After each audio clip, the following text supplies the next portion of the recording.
स्वागत है आपका हिंदी के पुस्तक दूरवा भाग 2 के पाठ 9 में, जिसका शीर्षक है विश्वेश्वरैया। इसके लेखक हैं श्री आर.के. मूर्ति, जिसका अनुवाद किया है सुमन जैन ने। चलिए सबसे पहले हम इस पाठ का पठन करते हैं। आकाश में अंधेरा छाया हुआ था।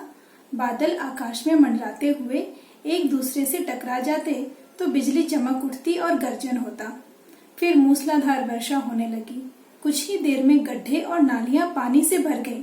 6 वर्षीय विश्वेश्वरैया अपने घर के बरामदे में खड़ा इस दृश्य को निहार रहा था। गली में पंक्तियों में खड़े पेड़ बारिश में धुल जाने के कारण साफ व सुंदर दिखाई दे रहे थे। पत्तियों और टहनियों से पानी की बूंदें टप टप गिर रही थी। थोड़ी ही दूरी पर हरे भरे धान के खेत लहलहा रहे थे।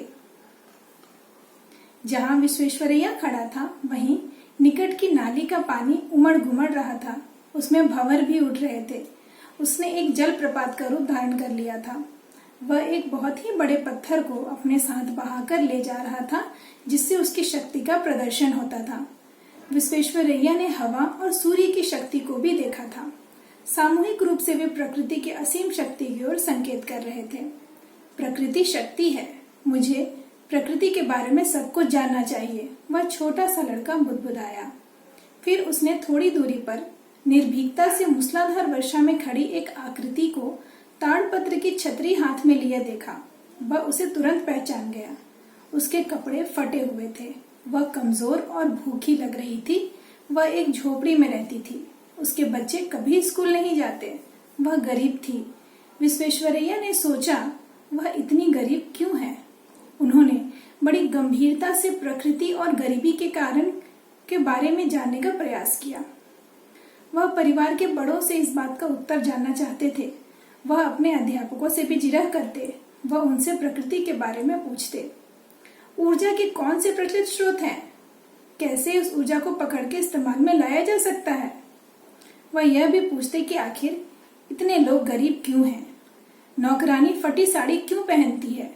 वह झोपड़ी में क्यों रहती है? क्या उसे अपने बच्चों को स्कूल नहीं भेजना चाहिए?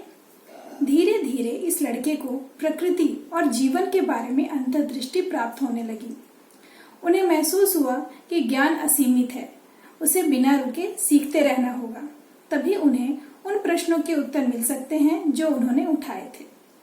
उन्होंने निश्चय किया कि वह जीवन पर्यंत तक छात्र बने रहेंगे, क्योंकि बहुत कुछ सीखना बाकी है। इसी संकल्प में उनकी महानता की कुंजी थी। मोक्षगुंडम विश्वेश्वरैया का जन्म मैसूर, जो अब कर्नाटक में है, के मुद्देनहल्ली नामक स्थान पर 15 सितंबर 1861 को हुआ था। उनके पिता वैद्य थे। वर्षों पहले उनके पूर्वज आंध्र प्रदेश के मोक्षगुंडम से यहाँ आए और मैसूर में बस गए थे।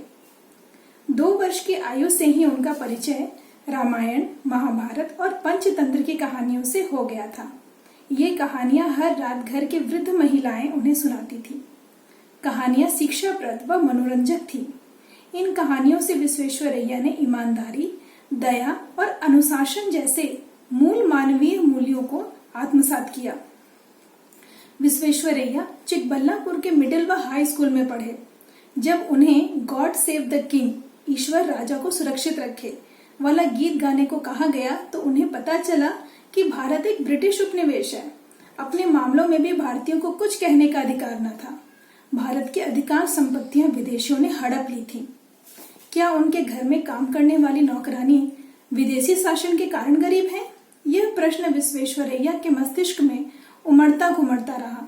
राष्ट्रीयता की चिंगारी जल उठी थी और उनके जीवन में यह अंत समय तक जलती रही। विश्वेश्वरैया जब केवल 14 वर्ष के थे, तभी उनके पिता की मृत्यु हो गई। क्या वह अपनी पढ़ाई जारी रखे? इस प्रश्न पर तब विचार विमर्श हुआ जब उन्होंने अपनी माँ से कहा, माँ, क्या मैं बेंगलोर जा सकता हूँ? मैं वहाँ मामा रमैया के यहाँ रह सकता हूँ। वहाँ मैं कॉलेज में प्रवेश ले लूंगा। पर बेटा, तुम्हारे मामा अमीर नहीं हैं। तुम उन पर बोझ क्यों बनना चाहते हो? उनकी माँ ने तर्क किया। अम्मा, मैं अपने जरूरतों के लिए स्वयं कमाऊंगा। मैं बच्चों को ट्यूशन पढ़ा दूंगा। मैं अपनी फीस देने और पुस्तकें खरीदने के लिए मैं काफी धन कमा लूंगा। मेरे ख्याल से मेरे पास कुछ पैसे बच भी जाएंगे, जिन्हें मैं मामा को दे दूंगा। विश्वेश्वरैया ने समझाया। उनके पास हर प्रश्न का उत्तर था।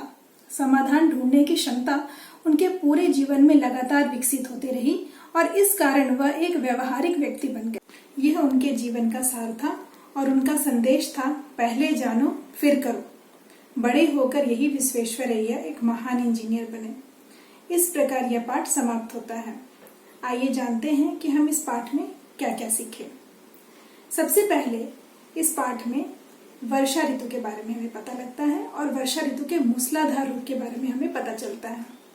मूसलाधार वर्षा जब बहुत तेज वर्षा हो रही होती है तब कहते हैं। मूसलाधार वर्षा के इस दृश्य में हम जान पाते हैं कि गड्ढे, नालियां, पेड़ पौधे किस तरह से बरसने वाले पानी से प्रभावित हुई हैं। नालियां पानी से भर चुकी हैं और उसमें से पानी उमड़ घुमड़ कर बाहर निकलने को आतुर है। विश्वेश्वरैया ने हवा और सूर्य की शक्ति भी देखी थी। हवा और सूर्य की शक्ति हमने कई बार देखी है। हवा आंधी का रूप लेती है और सूर्य प्रचंड गर्मी बरसाती है। जब ये सारे दृश्य विश्वेश्वरैया ने देखे थे तो उनके मन में प्रकृति से जुड़े कई प्रश्न भी आते थे। उन्होंने गरीबी के बारे में भी सोचा। गरीबी के बारे में सबसे पहले जब अपने नौकरानी को देखते हैं कि कितनी बुरी और असहाय स्थिति में उसका जीवन बीत रहा है तो उसके मन में कई प्रकार के प्रश्न आते हैं कि गरीबी के क्या कारण हैं, लोग गरीब क्यों रहते हैं और लोग झोपड़ी में क्यों रहते हैं, सभी बच्चे विद्यालय क्यों नहीं जाते, इसके क्या कारण है। कई प्रश्नों का उत्तर उन्हें ना मिलता और वे उत्सुकतावश अपने घर के बड़ों से पूछते, विद्यालय में अध्यापकों से पूछते और तब तक सवाल करते रहते जब तक उनके उत्तर उन्हें मिल न जाते।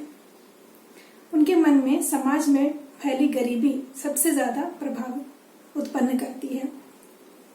कपड़े फटे पुराने क्यों पहने जाते हैं, बच्चे स्कूल क्यों नहीं जाते, इन सब के पीछे क्या कारण है। इन कारणों की तलाश में वो लगे रहते और ये उनकी प्रवृत्ति दिन पर दिन बढ़ती रही। और फिर एक समय ऐसा आया जब उन्होंने यह तय किया, यह संकल्प लिया कि वे जीवन पर्यंत एक छात्र के समान प्रश्नों का उत्तर हल करते रहेंगे, सीखते रहेंगे और सीखने की कुंजी ने उन्हें महान बना दिया। यही हमने इस पाठ के मध्य में भी जाना है कि किस प्रकार वे जीवन भर सीखने का संकल्प ले लेते हैं और उनकी महानता की कुंजी उसी में छिपी होती है। फिर हम जानते हैं कि मोक्षगुंडम विश्वेश्वरैया, जो कि उनका पूरा नाम है, 15 सितंबर 1861 को पैदा हुए थे मैसूर राज्य में, जो राज्य अब कर्नाटक में है।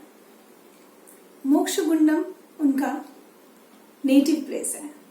मोक्षगुंडम उनके नाम के शुरुआत में भी हमें पता लगता है।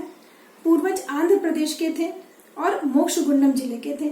बाद में वे मैसूर में आके बस गए थे। उनके परिवार की धार्मिक स्थिति का पता हमें ऐसे लगता है कि 2 वर्ष की आयु में ही विश्वेश्वरैया ने रामायण, महाभारत और पंचतंत्र की कहानियां सुन ली थी। इससे उनके मन में कई उच्च मानवीय मूल्य आत्मसात हो गए थे। ईमानदारी, अनुशासन और दया किसी भी मनुष्य के चरित्र की एक उच्च गुण होते हैं।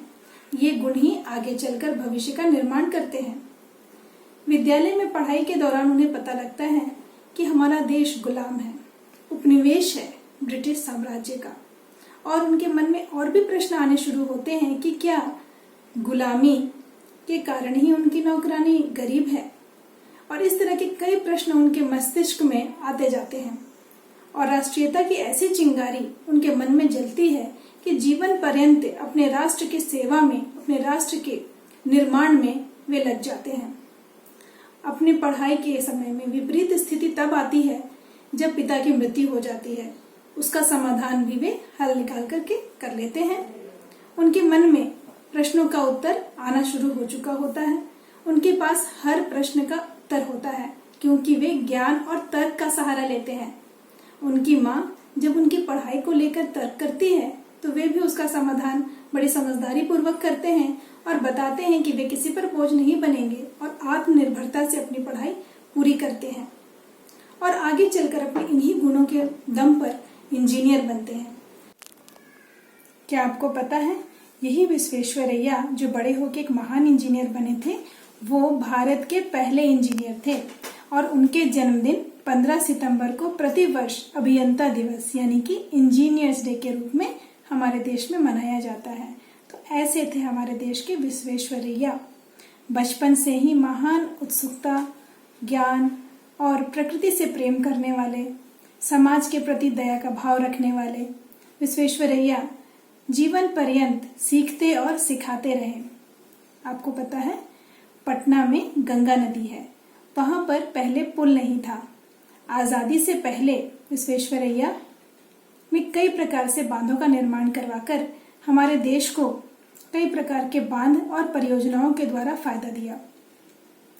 पटना में गांधी सेतु नाम का पुल है जो उनके देखरेख में बना था। 92 वर्ष यानी कि 92 ईयर्स के विश्वेश्वरैया पैदल ही उस पुल के निर्माण को देखने के लिए चले गए थे। ऐसा था उनका आकर्षक और प्रभावकारी व्यक्तित्व। विश्वेश्वरैया ने कई ऐसी परियोजनाओं के द्वारा भारत में न केवल बांध का निर्माण किया, वे ब्लॉक सिस्टम भी हमारे देश में लेकर आए थे, जिससे कि बाढ़ की समस्या में निजात मिली थी। विश्वेश्वरैया हमें देश में और समाज में और अपने प्रति किस प्रकार से जिम्मेदार बनाया जा सकता है उसकी सीख देते हैं। आशा है कि इस पाठ से आपको कुछ सीखने मिला होगा और आप भी अपने जीवन में महानता की कुंजी प्राप्त करेंगे। धन्यवाद।